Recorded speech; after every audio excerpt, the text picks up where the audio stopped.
Hi there, Rebecca Koffler with Censored But Not Silent. During today's episode, we're going to talk about the utmost importance about making the right choice during this 2024 presidential election.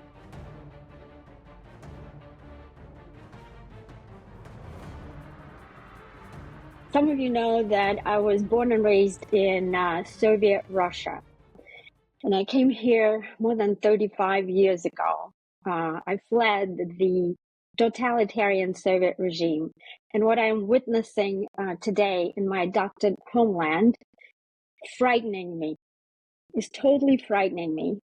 I want my children to live in the same America that I came to. The nation of freedom and justice and opportunity. But what I'm seeing is that the radical leftists, of whom Kamala Harris is the top representative, are trying to turn America into Soviet Russia. So I'll give you the top 5 reasons why Kamala's presidency would be catastrophic for America. First and foremost, I think everybody has realized now that Kamala is an establishment candidate. What is an establishment? Well, some people call it the administrative state, some people call it the deep state, but it's a conglomeration of the cabal of government apparatchiks and elites across the big tech and the military-industrial complex, the intelligence community, and the so-called, what we would call the ruling class. And that's whom Kamala Harris represents.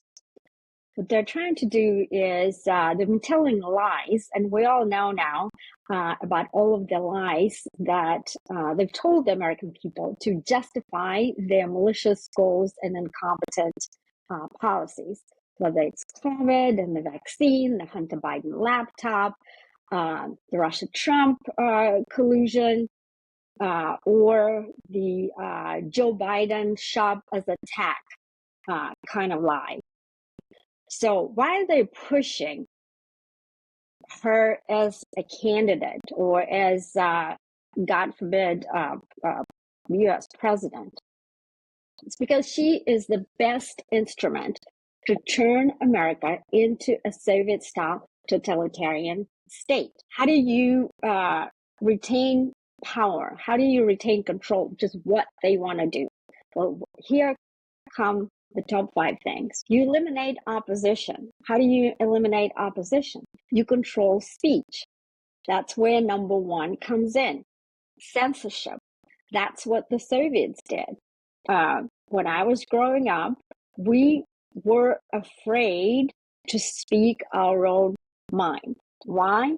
Because you would be punished. If you think differently, if you say something that contradicts the official party line, you would be expelled from school, job, college, etc. So what my mother always told me and my sister is keep your mouth shut. Don't share anything about your beliefs, about what your family talks about. And this is what I actually end up telling my children who are born in America. I tell them the same thing. Don't believe everything that your teachers say. Don't believe everything you hear on TV, and keep your thoughts and your family's beliefs to yourself. Well, we now know that that Kamala Harris wants to eliminate freedom of speech in America. She doesn't even make it a secret. And the cabal of government apparatchiks that she is part of have already done as much. Remember the Hunter Biden laptop, the Miranda Devines article in the New York Post about that laptop from hell. I think that's what she called it. She even wrote a book about it. The big tech and the government have done everything possible to prevent the American people from learning the truth. In fact, the intelligence agencies used 51 active and retired intelligence officials to write a letter in which they alleged that the Hunter Biden laptop story was part of Russian disinformation. In fact, the White House worked very actively with Twitter and other social media platforms. That was when Twitter was still under Mark Zuckerberg's leadership. They did everything to suppress that story, right? And as a result, what did we get? In 2020, we got Joe Biden. It's quite plausible that it's one of the reasons why Biden won. So when it comes to the so-called Trump-Russia collusion, it's the opposite. It's the same intelligence agencies and the Obama's intelligence officials, James Coleman, the FBI director, James Clapper, the DNI director of national intelligence, and the former CIA director, John Brennan. They are the ones who orchestrated an entire anti-Trump intelligence operation, leaking the so-called Steele dossier. It's a document that was produced by a foreign intelligence operative, Christopher Steele, that aimed to discredit Donald Trump and derail his presidency. And then comes the COVID vaccine, right? And I'm just telling you just a few of those things that where they manipulated the information and tried to make Americans believe something other than the truth. It is only later that we learned that COVID vaccine did not prevent transmissions, as Dr. Fauci was trying to convince us it was going to do. In fact, it harmed people. It harmed many people. I was actually one of those who had horrific side effects from the vaccine. But doctors who was trying to bring the truth to the American people, such as Dr. Malone, they were deplatformed. Things were done to them basically to eliminate them from the public discourse so that the American people could not learn the truth. In the same manner, the establishment and the gang that Kamala Harris represents are trying to silence the conservative voices, the religious voices. They're demonizing anyone who's not on board with the transgender insanity. They're calling parents who are against their children being indoctrinated in schools in their Marxist and leftist ideologies. They're calling them domestic terrorists. They're demonizing Catholics, you name it. And so the result that they want is they want us all to think the same, to comply with the party line. Because think about it this way, once you eliminate speech, you eliminate the thought. So concepts like freedom of speech, freedom of expression will cease to exist, and you will no even longer want to think differently. And so the whole concept of democracy hinges on plurality of opinion. That's what makes the country work. That's what makes a country democratic. Is the debate among people who represent different beliefs. That's how you arrive at the truth. But they don't want us to do that. They want to create their own truth. Number two, they want America to be a surveillance state. Remember when President Trump said that the Obama administration spy agencies were spying on his campaign, and everyone laughed at him, all the elites and the government apparatchiks? Well, it turned out, based on declassified documents, that Carter Page, a petroleum industry executive who was a volunteer for the Trump campaign, was indeed under surveillance 24/7. In fact, his life was basically turned upside down because the guy was also falsely accused of, even though he was actually an asset for the CIA, they made it sound, the spy agencies, that he was working for the Russians. Carter Page did nothing of the sort. He was, in fact, he was a former naval officer, and he was risking his life meeting with the Russians at petroleum conferences, risking his life, as I said, so that he can glean information and bring it back to the CIA. So he was our asset. As some of you know, I'm a former DIA intelligence officer, DIA being the military counterpart to the CIA. But no, they went after him just like they went after General Flynn, President Trump's former national security advisor. They went after George Papadopoulos, and the list goes on. How do they do that? They have something that is called FISA warrant, the Foreign Intelligence Surveillance Act. This is a piece of legislation that was designed to spy on terrorists and to root out foreign spies. It was never meant to be used against Americans, but here we are. Again, just like in Soviet Russia, we had a saying, it is not a phone conversation. We assumed that everything is monitored. The KGB monitored all phone communications, mail, anything. And so we would never discuss things for which you could be punished. And the signal to that was to somebody that you talk to, if somebody is basically crossing the threshold and you think they could be in trouble, you just say, it's not a phone conversation. Let's meet and discuss this in person. And I don't want my kids to live in the same kind of fear. Number 3, the anti-Semitism that Kamala Harris and her gang are continuing to promote is off the rails. Only in Russia did I see that level. Well, let me correct myself. No, I did not see it in Russia because I grew up after all of the pogroms that took place during Stalin period. No, I did not see the type of violence and the chaos that we see right now on American college campuses. I never saw that in Russia. Yes, there was definitely anti-Semitism, but it was more part of the system. It was very quiet, quite sophisticated.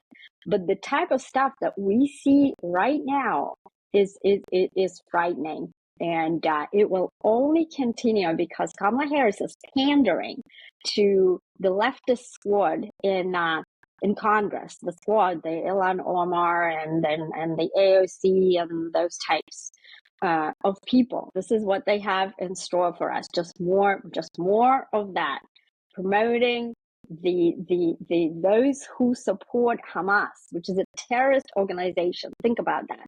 A lot of college students are now supporting Hamas. That is unthinkable. Number 4, Kamala Harris will continue to turn America into a godless nation. They will continue the war on women and the war on men. How dare we celebrating Christmas? This is what Kamala Harris said once. She was more concerned about the so-called unaffiliated people than those who celebrate Christmas, even though there are more people in America who are celebrating Christmas, not just Christians, but also some secular people. But the notion of religion has been eroding in this country. In 1990s, 90% of Americans identified themselves as Christian. Compare this with 2022, when 70% of Americans said they were Christians. And in 2023, it's 60%. Okay, so from the 90s, it dropped from 90% to 60% last year. And it's not by chance. It's not a coincidence, comrade, as we used to say in Russia. It is because they have turned everything upside down. The radicals don't know the difference between a man and a woman. They don't know how to even define a woman. People with PhDs, think about that. Right? So this year, they celebrated the National Transgender Day on Easter. They are now calling women birthing people. Is that insanity? or what? They're promoting chemical castration of young boys and chopping off young girls' breasts in the name of a bizarre ideology of transgenderism.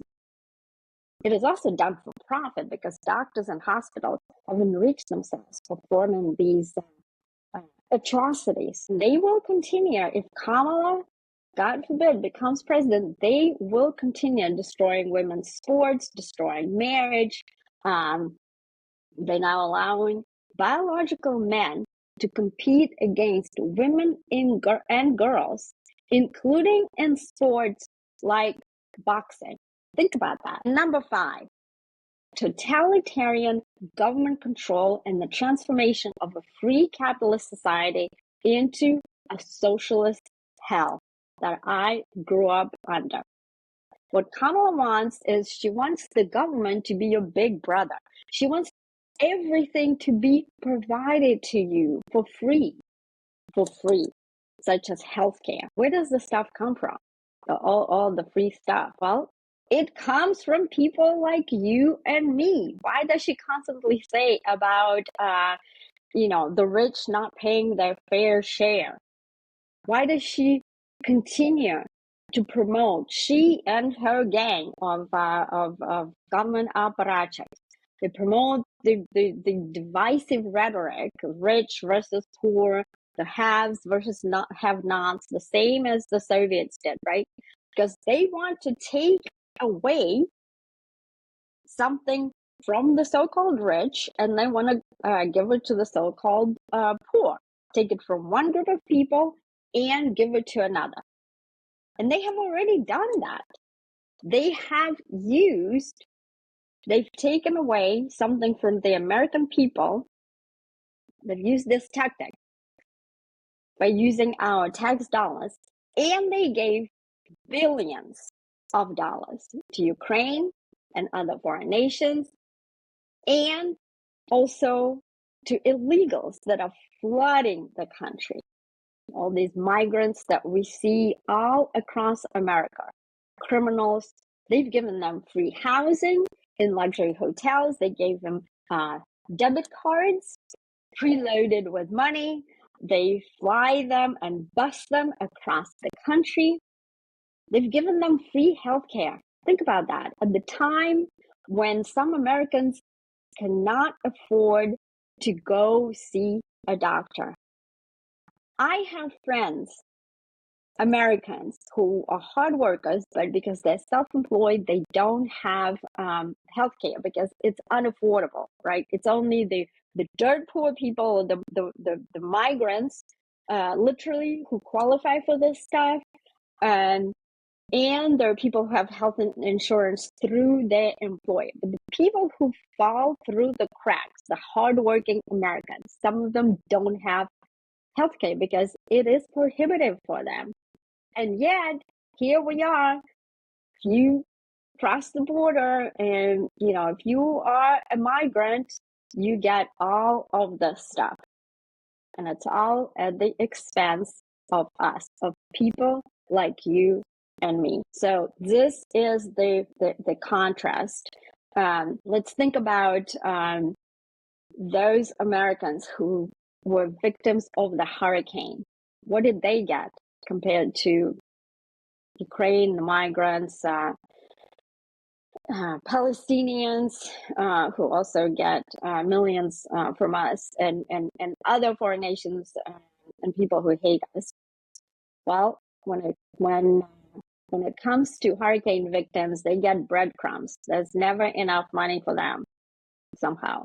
So the choice is very clear, my fellow Americans. On Tuesday, the vote is really not about Donald Trump versus Kamala Harris. The choice is this. Do you want to live in America where your government puts you and your needs and freedoms first? That would be under Trump. Or do you want to live in a Soviet Russia-style America where your government prioritizes itself, the elites, and the illegals first? You know what to do. Please vote the right way. This is Rebecca Koffler with Censored but Not Silenced. I'll catch you later.